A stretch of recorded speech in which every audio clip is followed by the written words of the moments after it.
అలాగే నా పేరు మాత్రం అక్కడ మై ఛానల్ ప్రకారం మన ఛానల్ సబ్స్క్రైబ్ చేసుకోకపోతే ఇప్పుడే సబ్స్క్రైబ్ చేసుకోండి. పక్కనే ఉన్న బెల్ ఐకాన్ క్లిక్ చేసి ఆల్లో పెట్టుకోండి. నా ఫర్దర్స్ మిస్ అవ్వకుండా చూడొచ్చు. చాలా మంది చూస్తున్నారు కానీ సబ్స్క్రైబ్ చేసుకోవట్లేదు. So please try to subscribe and click the bell icon also. So యుద్ధం అనేది బాగా తీవ్ర రూపం దాలుస్తోంది అండ్ చాలా చాలా విషయాలు జరుగుతూ ఉన్నాయి. అండ్ ఇది మూడో ప్రపంచ యుద్ధానికి దారితీస్తుందేమో అనే కైండ్ ఆఫ్ పరిస్థితులు కూడా కనబడుతూ ఉన్నాయి. ఎందుకంటే ఇక్కడ యుఎస్ఏ అండ్ ఇజ్రాయెల్తో పాటుగా ఇంకొక 3 దేశాలు వచ్చి చేరాయి. వాళ్ళతో పాటుగా యూకే, ఫ్రాన్స్ అండ్ జర్మనీ 3 దేశాలు కలిపి జాయింట్గా ఒక స్టేట్మెంట్ అయితే ఇష్యూ చేశాయన్నమాట. వీళ్ళందరూ కూడా ఈ యుద్ధంలో వీళ్ళ తరపు నుండి ఇరాన్కి వ్యతిరేకంగా వాళ్ళు కూడా యుద్ధం చేయబోతున్నారు. వీళ్ళ తరపున ఏమైనా సహాయం అవసరమైనట్టయితే వీళ్ళందరూ కూడా చేస్తారు అన్నట్టుగా వాళ్ళైతే ఒక స్టేట్మెంట్ అయితే ఇచ్చారు. సో వీళ్ళంతా కూడా ఒకవైపు చేరారు. బట్ ఇరాన్ వైపు ఎవరు రావడానికి లేదు. ఎందుకంటే ఈ ఒమన్ కానీ లేదంటే యెమెన్ కానీ లేదంటే ఈ వేరే ఏవైనా గల్ఫ్ కంట్రీస్ కానీ ఏమైనా వద్దామన్నా లేదంటే పాకిస్తాన్, టర్కీ ఏమైనా వద్దామన్నా వాళ్ళ పరిస్థితి కొంచెం అంతంత మాత్రంగా ఉంది. వాళ్ళ పరిస్థితి కొంచెం వరస్ట్గా ఉంది. సో వాళ్ళే ఎటు రాలేని పరిస్థితి ఉంది. అందువల్ల వాళ్ళైతే యుద్ధంలో పార్టిసిపేట్ చేయలేరు. ఇన్ఫ్యాక్ట్ పాకిస్తాన్కి పాపం వాళ్ళ పరిస్థితి వరస్ట్గా ఉంది. ఆఫ్ఘనిస్తాన్ వాళ్ళ బేస్ మీద అంటే పాపం అంటే నాకు నవ్వు వస్తుంది, నాకు జాలేస్తుంది. వాళ్ళు పాపం ఎటెటో అయిపోయారు. అంటే వాళ్ళదే వరస్ట్గా ఉంది, ఆ కంట్రీయే వరస్ట్గా ఉంది. బేసిక్గా చాలా వరస్ట్ సిచ్యువేషన్లో ఉంది. వాళ్ళకి ఇటుపక్క నుంచేమో ఇండియా నుంచి ప్రెషరు, అటుపక్క నుంచేమో ఆఫ్ఘనిస్తాన్ నుంచి Talibans and Balochistan liberation party నుంచి వాళ్ళ నుంచి too much of pressure. So east నుంచి ఇటు, వెస్ట్ నుంచి సౌత్ నుంచి అటు మొత్తం మూసినట్టు అయిపోయింది. సో ఇక వాళ్ళు వచ్చే పరిస్థితి లేదు. సో నాకు నవ్వు వస్తుంది నాకు పాకిస్తాన్ పరిస్థితి చూస్తుంటే. సో వాళ్ళు వచ్చే పరిస్థితి లేదు. సో ఇలాగా ఇవన్నీ ఉంటాయి అంతే. ఈ Pakistan Saudi Arabia piece treaty ఒకటి గుర్తుందా మీకు? అంటే పాకిస్తాన్ మీద యుద్ధం జరిగితే సౌదీ మీద జరిగినట్టు, సౌదీ మీద జరిగితే పాకిస్తాన్ మీద జరిగినట్టు. అది ఎడిపోయిందో ఎవరికి తెలియదు. సౌదీ మీద పడతానే ఉన్నాయి. సౌదీ అరేబియాలోని ఆరామ్కో మీద కూడా ఇందాకే కొన్ని గంటల క్రితమే పడ్డది. ఇరాన్ మిజైల్ ఒకటి పడింది వెళ్ళి. అది మొత్తం ఆపరేషన్స్ అన్నీ ఆగిపోయాయి. ఇంకో 4 రోజుల దాకా అది మళ్ళీ పనిచేసే అవకాశాలు కూడా లేవు. సో 4 రోజుల పాటు ప్రపంచం మొత్తానికి కూడా ఆయిల్ సప్లై తగ్గుతుంది. ఎందుకంటే Saudi Aramco is the biggest oil extracting company in the world అనమాట. సో అలాంటి ఒక కంపెనీలో ఆపరేషన్స్ అన్నీ ఆగిపోయాయంటే చూసుకోండి మరి ఇంకా. సో అలా ఉంది అక్కడ పరిస్థితి. అంటే ఇరాన్ అయితే తగ్గట్లేదు. యుఎస్ఏ, ఇజ్రాయెల్ కూడా తగ్గట్లేదు. వాళ్ళు ఏంటంటే లీడర్లు వచ్చిన వాళ్ళందరినీ వేసుకొని వెళ్ళిపోతున్నారు. బేసిక్గా ఒక లీడర్ని చంపేశారు ఫస్ట్. సో తర్వాత రెండో లీడర్ వచ్చాడు. ఆ రెండో లీడర్ని కూడా చంపేశారు. అక్కడ కూడా కథం, Tata, by by, Gaya, good bye అయిపోయింది. అతని పరిస్థితి కూడా అయిపోయింది. అతను కూడా చంపేశామని చెప్పి ఇజ్రాయెల్ మీడియా అయితే చెప్తుందనమాట. సో వచ్చిన వాళ్ళందరూ వచ్చినట్టు వెళ్ళిపోతారు ఇంకా. అంటే చాలా క్లియర్గా తెలుస్తోంది ఇక్కడ యుఎస్ఏ అండ్ ఇజ్రాయెల్తో ఒక కాన్సెప్ట్ ఏంటి అని. అంటే ఏదో ఇరాన్ని ఆపాలి, ఇరాన్ న్యూక్లియర్ ప్రోగ్రామ్ ఏం చేయకుండా చూసుకోవాలి, అది కాదు. ఈ రెజైమ్ని కంప్లీట్గా మార్చాలనుకుంటున్నారు. రెజైమ్ ఎప్పుడైతే మారుతుందో, లైక్ ద సేమ్ వే ఇప్పుడు వెనిజులాలో మడూరో ఎలాగైతే వెళ్ళిపోయి ఇంకొకరు వచ్చారో సేమ్ అలాగే ఇక్కడ కూడా రెజైమ్ మారిపోతే, వీళ్ళకి అనుకూలమైన రెజైమ్ కనుక వచ్చినట్టయితే, ఇప్పుడు లీడర్లు అందరూ పోయారనుకోండి, అబ్బా మిలిటరీ ఏం చేస్తుంది? మిలిటరీ సరెండర్ అయిపోద్ది. అక్కడ మిలిటరీ కంటే లీడర్లకే పవర్ ఎక్కువ ఉంటుంది. యాక్చువల్లీ సుప్రీం లీడర్స్కి పవర్ ఎక్కువ ఉంటుంది. ఇంకా మిగతా వాళ్ళు ఎంతమంది ఉన్నా కూడా పెద్ద ఉపయోగం ఏమి లేదు అక్కడ. సో వాళ్ళు చెప్పిన దాన్ని బట్టే ఉంటుంది అక్కడ అంతా కూడా. సో ఇంకా వాళ్ళందరినీ కూడా చంపేసి కంప్లీట్గా రెజైమ్ని మార్చేశాక ఇరాన్ని కంప్లీట్గా వాళ్ళ కంట్రోల్లో తీసుకొని వీళ్ళు ఏదైతే చెప్తున్నారో ఆ న్యూక్లియర్ ప్రోగ్రామ్లు వాళ్ళు చేస్తున్నారా లేదా అనేది తెలుసుకొని, ఒకళ్ళు చేస్తున్నట్టయితే ఆపేసి, లేదా చేయకపోతున్నట్టయితే ప్రపంచానికి అదేమీ చెప్పకుండా, ప్రపంచానికి చెప్పరు మళ్ళీ. ఎందుకంటే వాళ్ళు బేసిక్గా ఈ దాడులన్నీ చేసిందే వీళ్ళు అలా చేస్తున్నారని. తీరా వాళ్ళు చేయట్లేదని తెలిసినట్టయితే ఏం పని చేస్తుంది మీ ఇంటెలిజెన్స్ అంటారు కదా. అందుకని అవి చెప్పరు బయటికి మటుకు లేదు దొరికేవి 10 బాంబులు దొరికాయి మాకు, ఇప్పుడే పట్టుకెళ్తున్నాం, మా పిల్లలు ఆడుకుంటారట, పట్టుకెళ్తున్నాం అని చెప్పి తీసుకెళ్ళిపోతారు. ఆ పిల్లలు ఎవరు? కిమ్ మామ ఆడుకుంటాడు నార్త్ కొరియాలో. సో ఆయన కూడా బేసిక్గా రెడీగా ఉన్నాడు తెలుసా. నేను ట్విట్టర్లో ఎన్ని జోకులు చూస్తున్నాను తెలుసా. పొరపాటున ఒక మిజైల్ నార్త్ కొరియాలో ల్యాండ్ అవుతుందేమో అని చెప్పి కిమ్ జాంగ్ ఉన్ వెయిటింగ్ అట. కిమ్ జాంగ్ ఉన్ అంటే అట్లా మీమ్స్, జోక్స్ వస్తున్నాయి అనమాట. ఒక్క మిసైల్ పొరపాటున నార్త్ కొరియాలో పడితే చాలు ప్రపంచం మొత్తం షేక్ ఆడిస్తారు కిమ్ జాంగ్ ఉన్. అరే ఒక్కటి వేయండి అని కిమ్ జాంగ్ ఉన్ రిక్వెస్ట్ చేసుకుంటున్నాడట. అలా వచ్చాయి ట్విట్టర్లో మీమ్స్. సరే ఇట్స్ ఓకే. యుద్ధాన్ని ప్రపంచ దేశాల్లో చాలా దేశాలు ఇట్లా కామెడీగానే తీసుకుంటున్నాయి. ఎందుకంటే ఏ దేశాలు అయితే సఫర్ అవుతున్నాయో వాళ్ళే సఫర్ అవుతున్నారు. మిగతా దేశాలన్నీ కూడా ప్రశాంతంగా జోకులు వేసుకుంటూ కూర్చున్నారు. అండ్ మనమైతే పీస్ఫుల్గా ఉన్నాం. We are not even in a funny side, we are not even in a serious side. ఇంకా కొంతమంది సీరియస్గానే ఉన్నారు మన దగ్గర. ఎందుకంటే ఇది యుద్ధం తీవ్ర రూపం దాలిస్తే ప్రపంచ దేశాల్లో ఎక్కడైతే భారతీయులు ఉన్నారో, అంటే ఈ యుద్ధాలు జరుగుతున్న ప్లేసుల్లో ఎక్కడైతే భారతీయులు ఉన్నారో వాళ్ళంతా ఎఫెక్ట్ అవుతారు. కాబట్టి ఇది ఖచ్చితంగా మనకు సీరియస్ కన్సర్న్. అదొకటి ఉంది, అదనమాట పాయింట్. సరే ఈ వీడియోలో ఏంటంటే మనం ఒక 2 ముఖ్యమైన విషయాల గురించి మాట్లాడుకుందాం. ఒకటి ఇరాన్ యూఎస్ ఎయిర్‌క్రాఫ్ట్ క్యారియర్ అయిన అబ్రహం లింకన్‌ని అటాక్ చేశామని చెప్తాం దాని గురించి. అలాగే స్ట్రెయిట్ ఆఫ్ హార్ముజ్‌ని బ్లాక్ చేశారు వాళ్ళు. దాని తాలూకు ఇంపాక్ట్ గురించి మాట్లాడుకుందాం. ఈ వీడియోలో 2 విషయాలు డిస్కస్ చేద్దాం. మళ్ళీ వీడియో చేస్తాను. యాక్చువల్‌గా నేను ఇందాకే చేశాను. ఆన్ చేయడం మర్చిపోయాను కెమెరా. మళ్ళీ ఫస్ట్ నుంచి రికార్డ్ చేస్తున్నా. ఇంక వేరే ఆప్షన్ లేదు. సో వీడియోలోకి వెళ్ళే ముందు ఒక విషయం లైక్ చేయండి. మీకు వీడియో నచ్చినట్టయితే వీడియో అంతా చూసిన తర్వాత. అలాగే మీ దగ్గర ఏమైనా హై పాయింట్స్ ఉంటే హై పాయింట్స్ కూడా ఇవ్వడానికి అయితే ప్రయత్నించండి. సో దట్ వీడియో ఎక్కువ మందికి రీచ్ అయ్యే ఛాన్స్ ఉంటుంది. So let's start the video. So first of all Iran ఏం చెప్తోందంటే యుఎస్ యొక్క ఎయిర్క్రాఫ్ట్ క్యారియర్ అయిన అబ్రహం లింకన్ని మేము 4 బ్యాలిస్టిక్ మిసైల్స్తో పేల్చేసాం, తునకలు చేసాం అని చెప్పి చెప్తోంది. బేసిక్గా ఇప్పుడు ప్రజెంట్ యుద్ధాలన్నీ కూడా ఇన్ఫర్మేషనల్ వార్ఫేర్ ఎక్కువ నడుస్తుంది. అంటే మనకి మోస్ట్ ఆఫ్ ద ఇన్ఫర్మేషన్ ఏదైతే అందుతూ ఉంటుందో అది రైట్ ఆర్ రాంగో తెలుసుకునే అవకాశం మనకు లేదు. ఇప్పుడు మనం డ్రోన్లు వేసుకొని అక్కడ దాకా వెళ్ళి చూడలేము అక్కడ ఏం జరిగిందో. ఇప్పుడు వీళ్ళు ఏం చెప్తున్నారు, ఇండియన్ ఓషన్లోనే పేల్చామని చెప్తున్నారు. అయినా సరే ఇండియన్ ఓషన్లో అయినా సరే మనం ఎక్కడికి వెళ్ళి చూస్తాం? ఇండియన్ ఓషన్ ఈ మూల నుంచి ఆ మూల దాకా ఉంది, మనం ఎక్కడికి వెళ్ళి చూస్తాం? ఆ పని సరే పోనీ ఇంటర్నేషనల్ మీడియాని కవర్ చేస్తే చేయాలి, వాళ్ళు కూడా చేయలేకపోతే ఇంకేం చేస్తాం అనుకుంటాం. కానీ ఇంటర్నేషనల్ మీడియాని ఎలా కవర్ చేస్తుంది? అది కూడా అవ్వని పనే కదా. పోనీ వాళ్ళు ఆ షిప్లో ఉండి పోనీ కవర్ చేద్దామంటే ఆ షిప్ మీద కనుక మిసైల్స్ పడ్డాయంటే వాడు కూడా పోతాడు. సో అందువల్ల వాళ్ళు కూడా అక్కడ ఉండరు, అంత రిస్క్ అయితే ఎవరు తీసుకోరు కదా. సో ఎట్టి పరిస్థితుల్లోని కూడా మనం ఏదైనా ఒక ఇన్ఫర్మేషన్ని మనం అర్థం చేసుకోవాలి, తెలుసుకోవాలి, అది కరెక్టా కాదా అని నమ్మాలి అంటే ఏవైతే సీసీటీవీ ఫుటేజ్లు ఉంటాయో, కెమెరాస్ ఉంటాయి, సర్వైలెన్స్ కెమెరాస్. సో వాటి ఫుటేజ్లు చూసినప్పుడు మాత్రమే మనం ఏదైనా సరే అర్థం చేసుకోగలం. అది ఇప్పుడు ఏదైతే ఇప్పుడు అబ్రహం లింకన్ ఎయిర్క్రాఫ్ట్ క్యారియర్ ఉందో దాంట్లో కూడా కెమెరాస్ ఉంటాయి, దాంట్లో కూడా ఫుటేజ్ ఉంటుంది. అది బయటకు వచ్చిన నాడు మనకు తెలుస్తుంది. అంతే, అంతవరకు తెలియదు మనకి ఇది నిజమా కాదా అని. అయితే ఇప్పుడు వీళ్ళు ఒకటి చెప్తారు, వాళ్ళు ఒకటి చెప్తారు కదా. సో ఈ వీళ్ళ క్లెయిమ్ ఏంటి, వాళ్ళ కౌంటర్ ఏంటి అనేది చూద్దాం. అప్పుడు మనకు ఒక క్లారిటీ వస్తుంది అసలు ఏం జరిగింది అనుకోవడానికి. సో ఇరాన్ ఏమంటుందంటే మేము 4 బ్యాలిస్టిక్ మిసైల్స్ వదిలాము, ఆ 4 కూడా హైపర్సోనిక్ మిసైల్స్. ఫతా 2 అని చెప్పి వాళ్ళ దగ్గర ఒక హైపర్సోనిక్ మిసైల్ ఉందన్నమాట. ఆ హైపర్సోనిక్ మిసైల్ని 4 వదిలారంట వాళ్ళు. ఇవి నార్మల్ బ్యాలిస్టిక్ మిసైల్స్లా కాదు. ఇవి ఏంటంటే ఒక స్ట్రైట్ పాత్ అంటూ ఉండదు. ఇప్పుడు నార్మల్గా మిసైల్స్ ఏంటి, ఇప్పుడు ఇది టార్గెట్ ఏ, ఇది టార్గెట్ బి అనుకోండి, ఇక్కడ నుంచి ఇలాగ వచ్చి ఇలా డమ్మను పడతాయి ఇక్కడ, అంతే. అది నార్మల్ బ్యాలిస్టిక్ మిసైల్ చేసే పని. కానీ హైపర్సోనిక్ మిసైల్స్ ఏం చేస్తాయంటే హ్యాపీ డేస్ సినిమా చూసారా మీరంతా కూడా? అందులో బాల్కి ఏదో ఇంజక్షన్ కూర్చుంది, అది బాల్ వేస్తే బాల్ ఇక్కడ దిగి ఇక్కడ దిగి ఇక్కడ దిగి ఇక్కడ దిగి వెళ్ళి వికెట్లు పడుతుంది. అలా అనమాట హైపర్సోనిక్ మిసైల్స్ కూడా అలాగే పనిచేస్తాయి. ఇక్కడ టార్గెట్ ఏ, టార్గెట్ బి ఉంది కదా, ఇలా వస్తాయి, ఇలా వెళ్తాయి, ఇలా వెళ్తాయి, ఇలా వెళ్తాయి, ఇలా పడతాయి. సో వాటిని మధ్యలోనే ఇంటర్సెప్ట్ చేయడం, వాటిని ట్రాక్ చేయడం, రాడార్స్లో ట్రాక్ చేయడం అంత ఈజీ కాదు. పైగా వాటి స్పీడ్ కూడా చాలా ఎక్కువ ఉంటుంది బికాస్ హైపర్సోనిక్ మిసైల్స్, వాటి పేర్లు అందుకే మరి. ఇంకా సో ఈ హైపర్సోనిక్ బ్యాలిస్టిక్ మిసైల్స్ ఏవైతే ఉన్నాయో ఫతా 2, వాటిని 4 వదిలేరు. ఆ 4 వెళ్ళయి ఫినిష్ చేసేయి ఎయిర్క్రాఫ్ట్ క్యారియర్ అని చెప్తున్నారు. బట్ ఇక్కడ ఒక డౌట్ ఉంటుంది మనకి. ఏంటంటే ఒక ఎయిర్క్రాఫ్ట్ క్యారియర్ని 4 మిసైల్స్తో ఫినిష్ చేయడం ఈజీయా?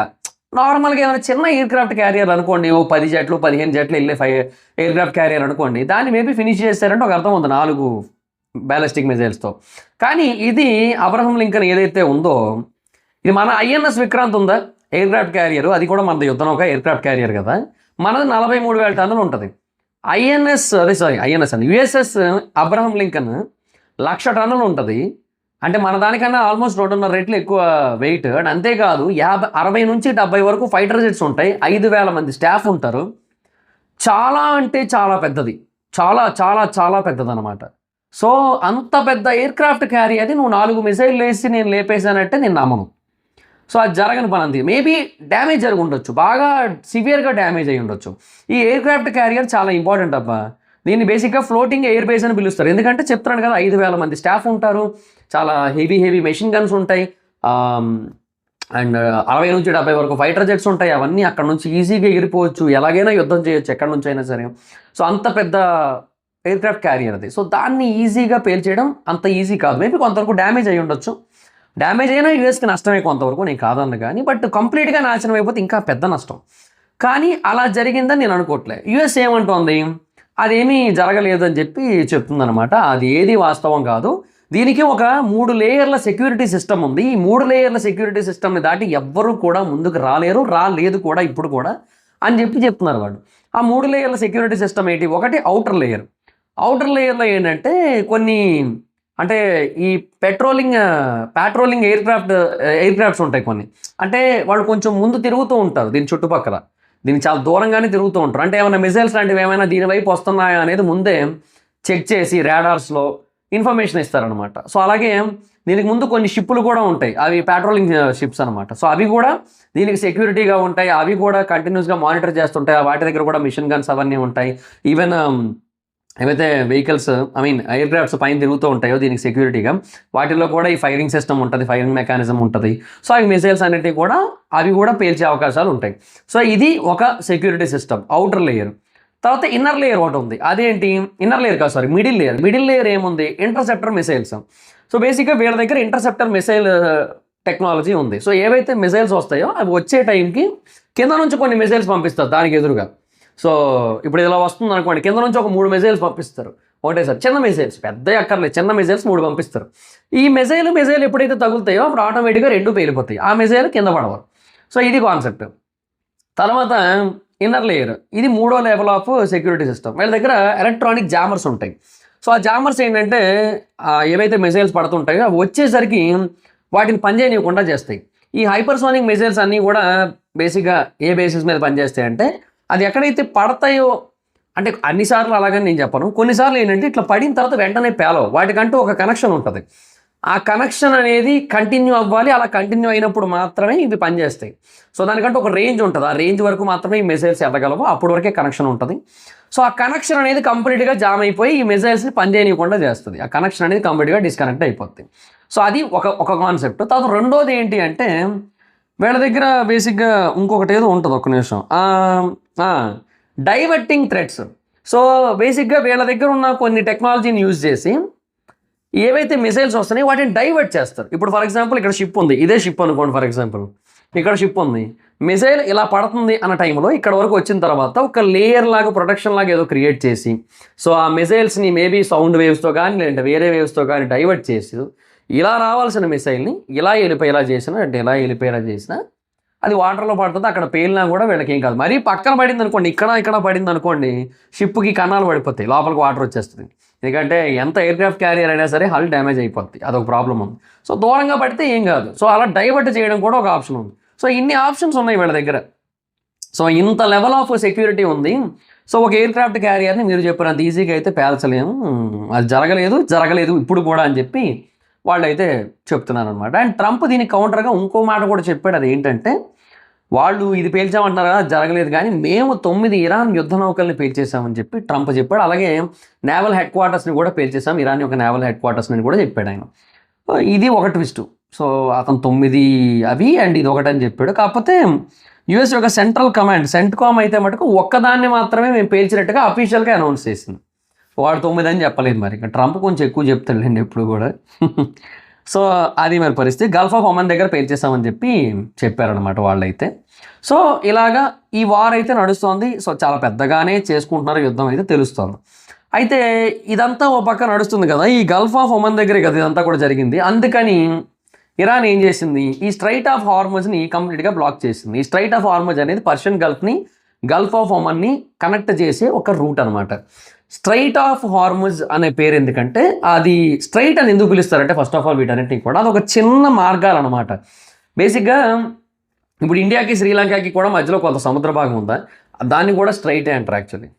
సో ఎందుకు, అవి చాలా చిన్నగా ఉంటాయి, అది పెద్ద సముద్రంలా కాదు, చాలా చిన్న రూట్లు, దాంట్లో కొన్ని షిప్పులు మాత్రమే ట్రావెల్ చేయగలవు. అది కూడా మళ్ళీ షాలో వాటర్స్ ఉంటాయి, డీప్ వాటర్స్ ఉంటాయి, చూసుకొని చిన్న ప్లేసులు, కొన్ని ప్లేసులు మాత్రం ఉంటాయి, ఆ ప్లేసుల్లోంచి మాత్రమే షిప్లన్నీ కూడా ట్రావెల్ చేయాల్సి ఉంటుంది. ఎస్పెషల్లీ ప్రపంచ దేశాలకి ఏదైతే ట్రాన్స్పోర్టేషన్ జరుగుతుంటుందో ఆయిల్ పరంగా కానీ లేదా వేరే పరంగా కానీ, అదంతా కూడా ఈ స్ట్రైట్స్ త్రూనే జరుగుతుంటుంది. Straight of Malacca, straight of Gibraltar, ఇలాగా భూమి మీద చాలా ఉన్నాయన్నమాట. సో ఒక్కొక్క చోట ఒక్కొక్క స్ట్రైట్ అయితే ఉంటుంది. సో ఈ స్ట్రైట్స్ని కనుక బ్లాక్ చేసినట్టయితే ప్రపంచవ్యాప్తంగా జరిగే ట్రాన్స్పోర్టేషన్ అనేది చాలా వరకు స్తంభించిపోద్ది.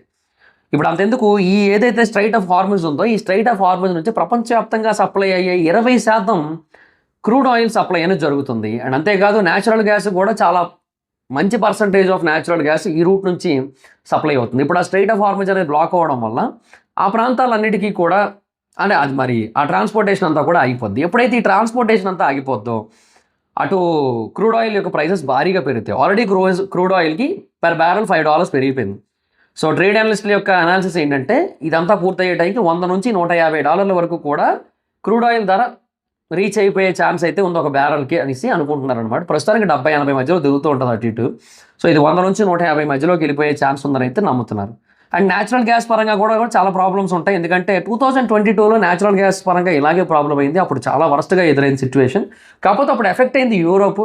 ఇప్పుడు ఎఫెక్ట్ అవ్వబోయేది Asian countries like India, China, ఇంకా మిగతా సైడ్ ఏషియన్ కంట్రీస్ ఏవైతే ఉంటాయో అవి ఎక్కువగా ఎఫెక్ట్ అవుతాయి అనమాట ఈ స్ట్రైట్ ఆఫ్ హార్ముజ్ అనేది బ్లాక్ అవ్వడం వల్ల. ఇండియాకి మెయిన్గా ఎక్కువ ఇంపాక్ట్, ఎందుకంటే ఇండియా తన యొక్క టోటల్ క్రూడ్ ఆయిల్ సప్లైలో 90% క్రూడ్ ఆయిల్ని ఇంపోర్టే చేసుకుంటుంది. అలాగే టోటల్ న్యాచురల్ గ్యాస్ సప్లైలో 50% ఆఫ్ న్యాచురల్ గ్యాస్ని ఇంపోర్టే చేసుకుంటుంది. కాకపోతే ఏంటంటే మనం ఒక్కరి మీద డిపెండ్ కాలేదు. మనం ఏదో ఒక్క దేశం మీద కంప్లీట్గా ఫిక్స్ అయిపోయి లేము. మనం ఏం చేస్తున్నాం, అటు యుఎస్ మీద కానీ, లేదంటే వెస్టర్న్ కంట్రీస్ మీద, అంటే వెస్ట్ ఆఫ్రికన్ కంట్రీస్ మీద కానీ, లేదంటే రష్యా మీద కానీ అందరి మీద డిపెండ్ అయి ఉన్నాం. మనం ఏదో ఒక్కదాని మీద డిపెండ్ అయ్యలేము. రీసెంట్గా ట్రంప్తో చేసుకున్న డీల్లో కూడా $500 బిలియన్ డీల్ ఏదైతే ఉందో దాంట్లో కూడా వెనిజులాకు సంబంధించిన క్రూడ్ ఆయిల్ ఏదైతే ఉందో దానికి సంబంధించిన పర్చేసింగ్ డీల్ ఉంది. ముఖేష్ అంబానీ కూడా ఆల్రెడీ రిలయన్స్ ఇండస్ట్రీస్ తరఫున ఒక డీల్ అయితే ఫైనల్ చేసుకుంటూ వచ్చాడు, ఒక $1.3 బిలియన్ వరకు. సో ఇదంతా కూడా నడుస్తూ ఉంది కాబట్టి మనకి ఈ ప్రాబ్లమ్స్ అయితే లేవు. మనం ఒక్కల మీదే డిపెండ్ కాలేదు కాబట్టి. అండ్ ఇంకొకటి, మన దగ్గర రిజర్వ్స్ కూడా ఎక్కువే ఉన్నాయి. అంటే మనం ముందుగానే కొనేసి స్టోర్ చేసి ఉంచుకుంటున్నాం. ఈవెన్ ఆంధ్రప్రదేశ్లో కూడా వైజాగ్లో ఒకటి ఉంది. సో దాంట్లో కూడా ఒక పెద్ద కొండను తవ్వి బీచ్ దగ్గర, యారాడ దగ్గరలో ఎక్కడో ఒక అండర్ గ్రౌండ్ స్టోరేజ్ టన్నల్ లాంటి దాన్ని క్రియేట్ చేశారనమాట. సో అక్కడ చాలా పెద్ద మొత్తంలో క్రూడ్ ఆయిల్ స్టోరేజ్ అయ్యి ఉంది మన దగ్గర కూడా. సో ఇలా స్టోరేజ్లు, రిజర్వ్స్ అన్నీ ఉన్నాయి. ఓకే, మనం అందరి మీద డిపెండ్ అయ్యి ఉన్నాయి, ఏదో ఒక్కరి మీద కాకుండా ఇంత బాగానే ఉంది. కానీ బ్లాకేజ్ ఇలా కంటిన్యూ అయ్యింది అనుకోండి, మనకి ఇబ్బంది. ఎందుకంటే ఇన్ఫ్లేషన్ పెరిగిపోద్ది, ట్రేడ్ డెఫిసిట్ పెరిగిపోద్ది, ఆటోమేటిక్గా ప్రైజెస్ అనేవి పెరుగుతాయి మన దగ్గర కూడా. అప్పుడు పెట్రోల్ రేట్లు, డీజిల్ రేట్లు జై జై జై అని లేస్తాయి పైకి. అది మ్యాటర్. బట్ ఇంకేం చేయలేం మనం. అండ్ న్యాచురల్ గ్యాస్ పరంగా కూడా మనకి ఎఫెక్ట్ ఎక్కువే పడుతుంది. మరి ఇంకేం చేయలేం మనం ఇంకా. సో అది మరి పరిస్థితి. సో చూడాలి మరి ఏం చేస్తారో వీళ్ళకే తెలియాలి. యుద్ధం అయితే తీవ్ర రూపం దాలుస్తుంది. మళ్ళీ ఈవినింగ్ ఇంకో వీడియో చేస్తాను. ఈవినింగ్ అంటే నైట్ చేస్తాను నేను 8 ఆ టైంకి ఇంకో వీడియో చేస్తా. ఇంకొన్ని అప్డేట్స్ ఉన్నాయి చేయాల్సినవి. ఈ పాకిస్తాన్ బేస్ మీద కూడా అటాక్ అయితే జరిగిందనమాట. So Noor Khan air base ఏదైతే ఉందో దాని మీద ఆఫ్ఘనిస్తాన్ అటాక్ చేసింది. దాని గురించి మాట్లాడుకోవాలి. ఉన్నాయి ఇలా మాట్లాడాల్సినవన్నీ కూడా. So let's talk about that. And అలాగే ఈ యుద్ధం గురించి కూడా కంటిన్యూస్గా అప్డేట్స్ ఉన్నాయి, అవి కూడా మాట్లాడుకుందాం. సో మోడీ గారు ఓ పక్క నెతన్యాహు గారితో ఫోన్లో మాట్లాడుతున్నారు. మరి ఏమో వాటి తాలూకా పర్యవసనాలు ఏంటి.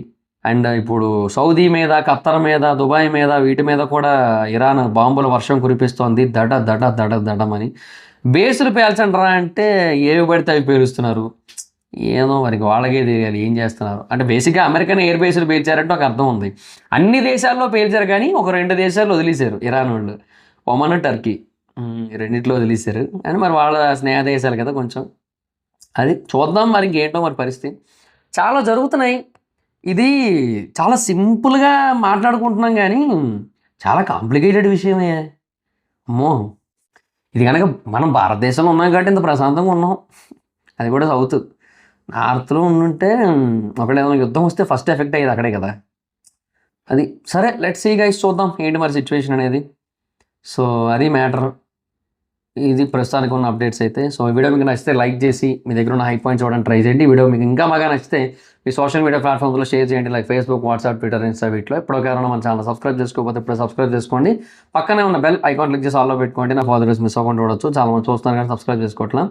So please try to subscribe and click the bell icon also. నా ఇన్స్టాగ్రామ్ అవసరం అయితే అక్కడ వచ్చి ఫాలో అవ్వచ్చు. Thank you so much. Next video. By by.